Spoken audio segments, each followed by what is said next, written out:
Ever get that feeling, when people talk about the stock market, like beyond just buying some shares, that there's this whole other level, Well, maybe? definitely. Like a hidden layer. Exactly. And you feel like you're missing out on how it really works. Well, today we're grabbing one of those key pieces, We are. We're diving into something called Nifty Futures. Nifty Futures. Okay. Yeah, and we've got some really clear info here. We'll break down what a futures contract even is, basically, Right. and then specifically Nifty Futures, how they work, the risks, the whole package, really. So the mission today is what? Demystify this thing? Pretty much make it understandable so you can grasp the core ideas without, needing a finance degree. Perfect. Okay, let's start right at the beginning then. Futures contract. What is that fundamentally? Well, think of it like a really simple agreement. You agree today on a price to buy or sell something specific, but for a date in the future. Okay, like. Imagine agreeing now to buy, say, a kilo of mangoes next month for 500 rupees. Fixed price. Right. Even if mangoes suddenly cost 800 next month. Exactly. Or even if they crash to 300, your deal is locked at 500. So in the stock market context, that something we're talking about is the Nifty 50 index. Ah, the Nifty 50. We hear that all the time. Nifty's up, Nifty's down. What does that actually mean? It's basically like a health check for the Indian stock market. It tracks the performance of the 50 biggest companies on the national stock exchange, the NSE. So it's an average, sort of. Yeah, essentially a weighted average. So Nifty up generally means those big companies are doing well overall. Nifty down, the opposite. It's a key indicator. Got it. Okay. So we have this future agreement idea and the Nifty 50 index. How do they come together in a Nifty futures contract? Simple, really. A Nifty futures contract is just that agreement to buy or sell the Nifty 50 index itself at a price you set now for a future date. But wait, you can't actually buy the Nifty, can you? It's just a number. Exactly. That's the key point. Since it is just a number, you don't exchange shares or anything physical. It's all settled in cash. Cash settlement. Okay. How does that work? Like an example. Sure. Let's say the Nifty is currently at 22,000 points. You think it's going to go up, so you buy a Nifty futures contract maybe at 22,100 for next month's expiry. Okay. Betting it'll rise past 22,100. Right. Now, fast forward to expiry day. If the Nifty actually closes at, say, 23,000, you've made a profit because it went higher than your agreed price. And if it drops, say to 21,000. Then you'd have a loss because it finished below your 22,100 agreed price. It's all about the difference, settled in cash. Okay, so it's basically a bet on where the Nifty's headed. How does it work mechanically, though? Like the practical stuff? There are a few crucial bits. First, contract size or lot size. One single Nifty futures contract isn't just one unit of Nifty, it actually represents 75 units. 75. Okay.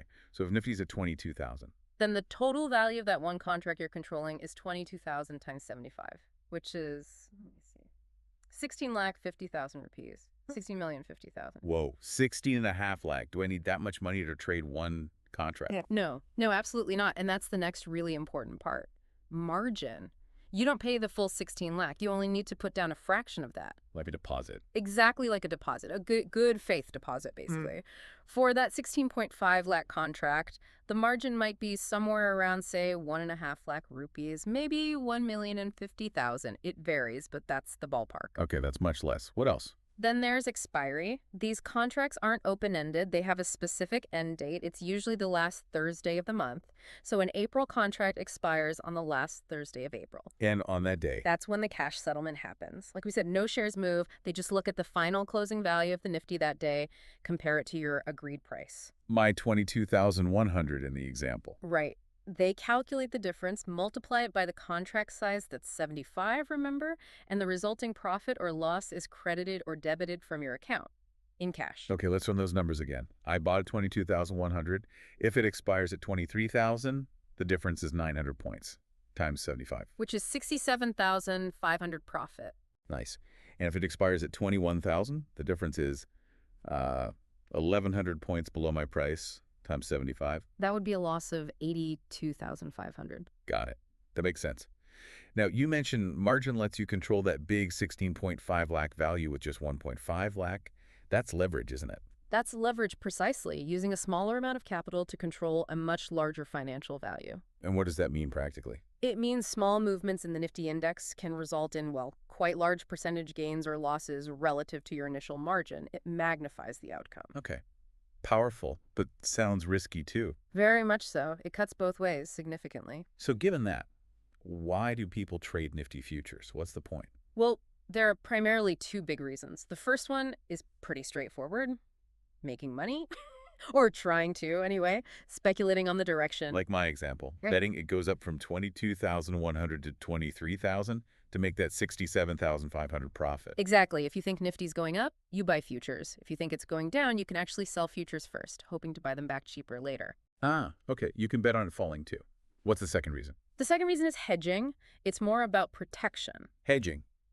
It's like protecting existing investments. Precisely. Imagine you own a lot of the stocks that are in the Nifty 50, and maybe you're worried the whole market might dip for a bit.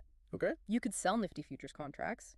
If the market does fall, the losses on your stocks might be offset, at least partially, by the profit you make on the futures contracts you sold. It's like temporary insurance. Interesting. So speculation or protection. Let me just recap that example quickly to say I've got it. Nifty's at 22,000.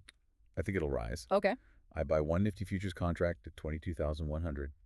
I put down margin, maybe 1.5 lakh. Yep. Contract expires last Thursday of the month. If Nifty closes at 22,000, I make 67,500. Correct. If it closes at 21,000, I lose 82,500. You've got it. That's the core mechanic. But it's crucial to remember the risks, right? Yeah, absolutely vital.